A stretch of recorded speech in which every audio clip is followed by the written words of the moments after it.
Bonjour Philippe. Bonjour Marie. Comment vas-tu Philippe aujourd'hui?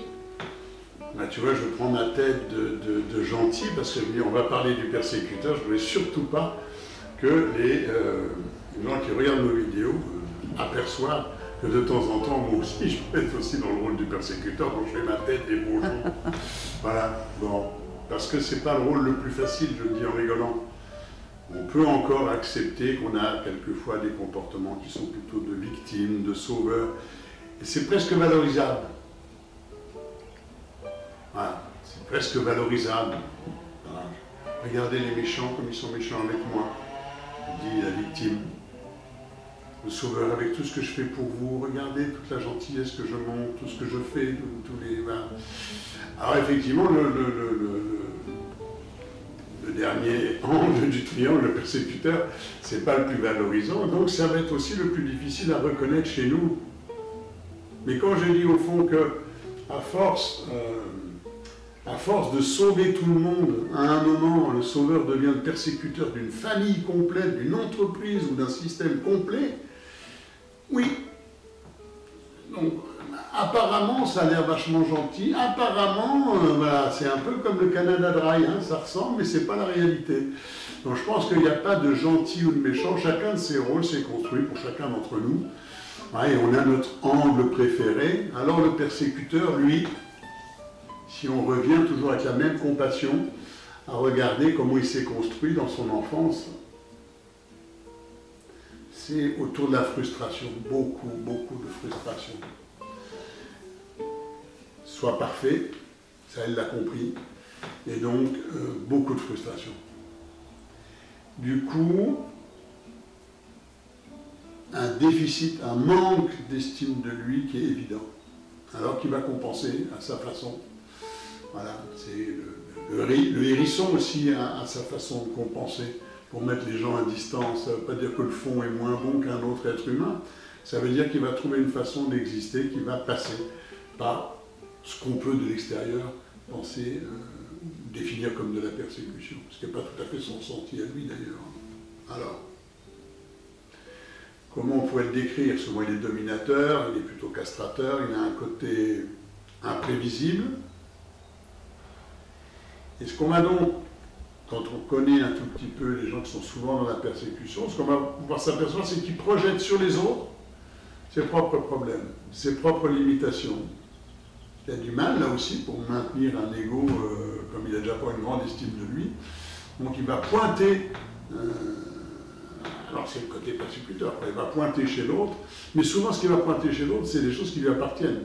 Il va les voir comme dans un miroir et les reprocher à l'autre pour ne pas prendre la part de sa responsabilité. Quand je dis pour ne pas, bien sûr que c'est un mouvement inconscient et ce n'est pas une volonté de ne pas voir la réalité. D'autant plus que c'est le moins bien vu. On disait dans les trois rôles, celui-là, il y a déjà une connotation qui n'est pas sympa. Donc prendre conscience de ça, parce que bien évidemment, celui qui est dans le sauveur, il est aussi dans la toute-puissance, il est dans une forme de position haute.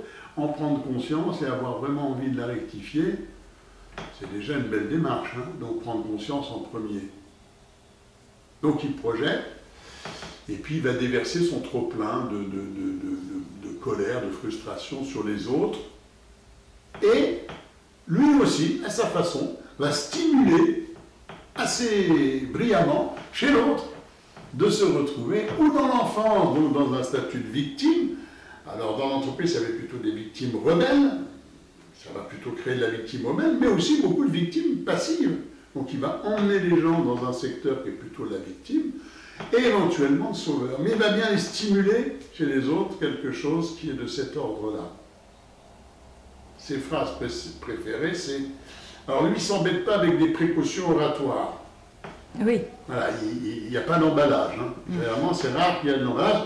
On va dire qu'il voilà, il dit lui-même, il dit attention, mais je suis cash. Alors bien sûr que ça peut blesser, bien sûr que... Et il ne manque pas, quand il dit je suis cash, on sait très bien qu'il a déjà armé et qu'il va toucher exactement à l'endroit où ça fait mal, parce que ça, il le sait. Il a quand même une très grande sensibilité aussi, le persécuteur, puisqu'il sent ce qu'il peut y avoir comme faille chez l'autre qui correspond aux siennes, et il est capable de mettre le doigt là où ça fait mal. Ça, il sait faire, naturellement. Donc ça lui donne déjà une qualité, une certaine qualité. Il y a une grande finesse d'analyse. Oui. Alors, pour être franc avec vous, et là, quand ça démarre comme ça, vous savez que le persécuteur il va sortir du coin du bois. Quoi. Je vais être franc avec vous. Alors, il est souvent d'ailleurs en comparaison, puisqu'il projette chez l'autre.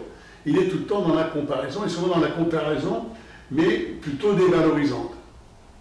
Ma voiture est plus grosse, mon parcours scolaire est meilleur, il va toujours s'arranger quand même pour mettre les gens en comparaison et d'une manière un peu dévalorisante ou un peu infériorisante pour l'autre. Alors quand c'est démesuré, alors c'est un petit peu utilisé à U et à dia, je fais un tout petit peu attention avec tous ces termes de psychiatrie qu'on utilise maintenant dans le langage courant, quoi.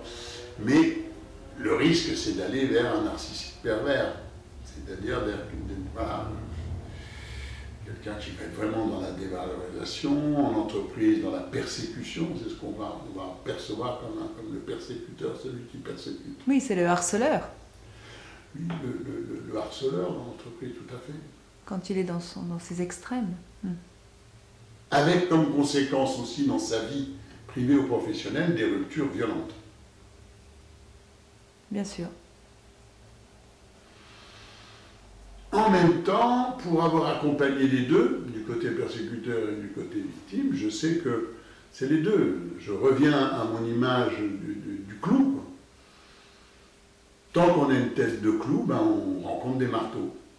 Et quand j'ai accompagné des gens qui sortaient d'une période difficile en entreprise, qui avaient fait un burn-out par rapport à quelqu'un qui percevait vraiment, ce que je constate, moi, c'est que la victime sera plus demandeur que le persécuteur. Elle va plus être demandeur d'une aide. Oui. Et que le jour où elle est capable de regarder son persécuteur et de lui dire, tu sais, ça, c'est terminé. Et la prochaine fois, je porte plainte contre toi. Pour diffamation, je ne sais pas quoi. Mais le regarder dans les yeux et lui dire ça. Le jour où elle fait ça, elle n'a plus une tête de clou, elle a une tête tournevis. Le prédateur va aller prédater ailleurs, il va lâcher sa proie, il dit je vais aller à un endroit où c'est plus facile, et c'est fini, c'est terminé. Du jour au lendemain, c'est terminé, quoi. Donc ça permet des rééquilibrages, mais quelquefois qui se font quand même dans la violence, dans la souffrance, quoi. Violence, souffrance, on va retrouver des termes comme ça. Alors est-ce que le persécuteur peut transformer, bien sûr, au même titre que les autres? Ça démarre par une prise de conscience. Le persécuteur va créer un désert autour de lui. Quand il aura perdu 3 femmes, 4 collaborateurs et tous ses enfants, il peut toujours dire que c'est tous des cons. Il peut en vouloir à la terre entière et dire « Mais moi, dans ma rectitude, il y a quelque chose qui est dans la rectitude. Dans ma rectitude, c'est moi qui ai raison. » Oui, à un moment, avoir raison tout seul, ça risque d'être un petit peu tristouné, non? Peut-être qu'il aura des éléments avant-coureurs qui vont l'inviter, lui, dans sa vie, dans son parcours, à se poser la question. Alors, les pistes intéressantes, c'est prendre conscience de tout ce système de miroir, de ce que je reproche à l'autre qui m'appartient. Première étape. Prendre conscience, j'ai même pas dit d'essayer de le transformer, mais s'apercevoir que, voilà, on le fait tous, à un moment ou à un autre, mais quand même, lui, il en a besoin encore plus d'en prendre vraiment conscience. Deuxième chose, apprendre à lâcher, comme il est dans un modèle de perfection et beaucoup de frustration, il a beaucoup à apprendre à lâcher. Il a beaucoup de choses à apprendre à lâcher. Accepter l'approximation, ce qui est compliqué, ce qui est même impensable pour lui au départ. Et puis, il reste 2 genoux à terre, accepter de demander de l'aide, comme il est plutôt dans une posture qui n'est pas dans la demande, c'est accepter de demander de l'aide et pour terminer, quitter sa position haute pour entrer dans quelque chose qui soit une parité humaine. Ça veut dire j'ai plus peur. Quand je me mets comme ça, c'est que j'ai peur. S'il y en a un qui a peur, c'est bien le persécuteur. Il est peureux. Pas de la même chose que les autres, mais il a peur, bien évidemment qu'il a peur. Alors on le voit moins, puisqu'on a vite fait de tirer sur le pianiste, mais il a peur.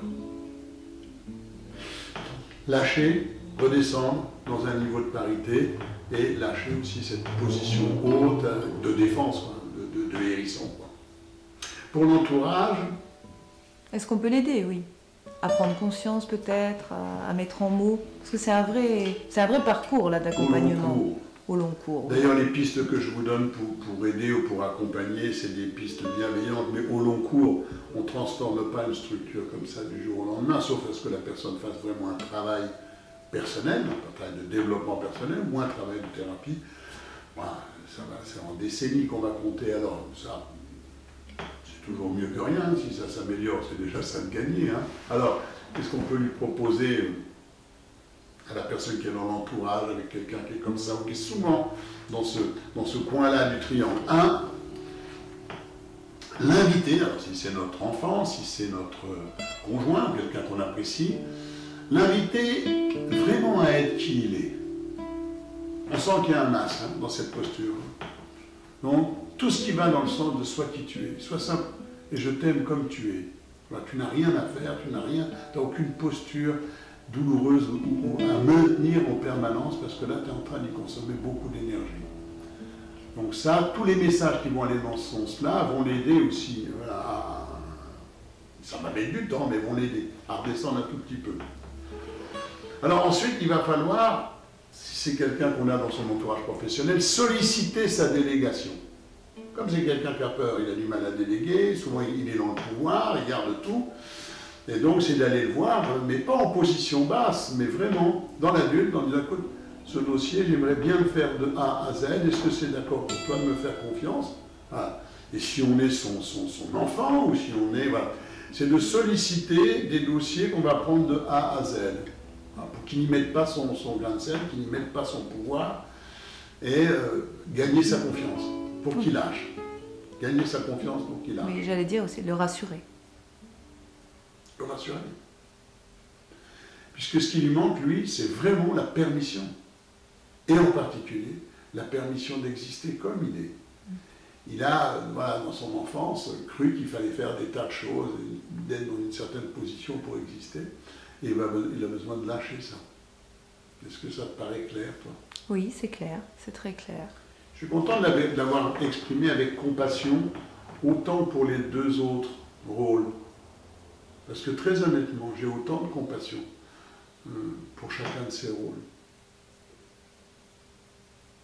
Et puis on a vu d'ailleurs dans la première vidéo comment ça peut passer très vite, si tu te souviens, ce petit dialogue dans la même phrase, entre les parents et l'enfant. Donc éviter tous les jugements de valeur, prendre suffisamment de recul, puisqu'on est sur la fin de ces 4 vidéos. Prenez du recul, laissez décanter et évitez tout ce qui vous enferme. Je suis persécuteur. Non, je ne suis pas persécuteur. Je ne suis pas sauveur. Je ne suis pas... Ah. Je passe beaucoup de temps dans ce coin du triangle. Ça, c'est une évidence. Bon. Et en même temps, je reconnais aussi que je peux aller dans les autres angles. Dans les autres. Et que mon objectif, que ce soit là ou dans les autres, c'est de me rapprocher du centre. Ni victime, ni sauveur, ni persécuteur. Faire émerger la voie du milieu, quelque chose qui soit juste, qui soit dans l'adulte, vraiment, où là, je me positionne dans l'adulte, dans toute ma responsabilité d'adulte. C'est ça qui va être à stimuler. Alors on termine, et je voulais vous parler de, pour ceux qui veulent une illustration, autre que quelquefois un livre. Moi je vous propose un film avec Gérard Jugnot qui a été tiré de la vie de quelqu'un qu'accompagne, d'un thérapeute, hein, et ça a été très très bien fait. C'est le film 8 mai, 8 mai, 8,mai, 8 mai, qui a été en 2000, c'est réalisé par Yves Lavandier, et l'acteur principal c'est Gérard Jugnot, qui sur son palier rencontre une jeune fille. Voilà, il va se créer un lien tout à fait particulier, et là on voit bien ces liens et comment lui commence à travailler avec elle de cette façon-là. 8 mai.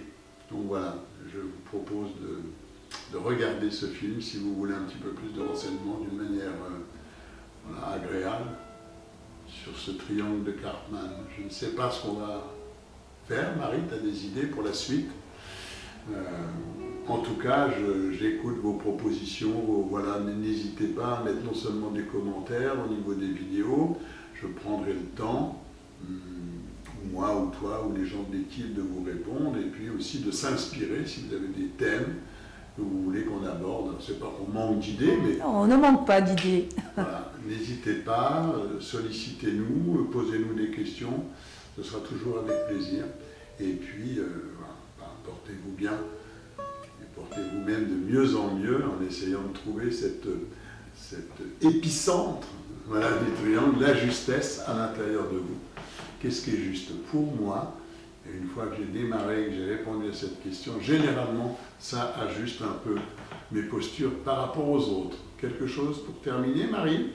Eh ben, je vous souhaite une belle semaine, je te souhaite une belle semaine aussi, et puis... allez, on peut dire qu'on a quand même déjà une idée pour la semaine prochaine. On a une petite idée, mais on va la garder pour la surprise. Portez-vous bien et à très bientôt. À bientôt. Au revoir Philippe.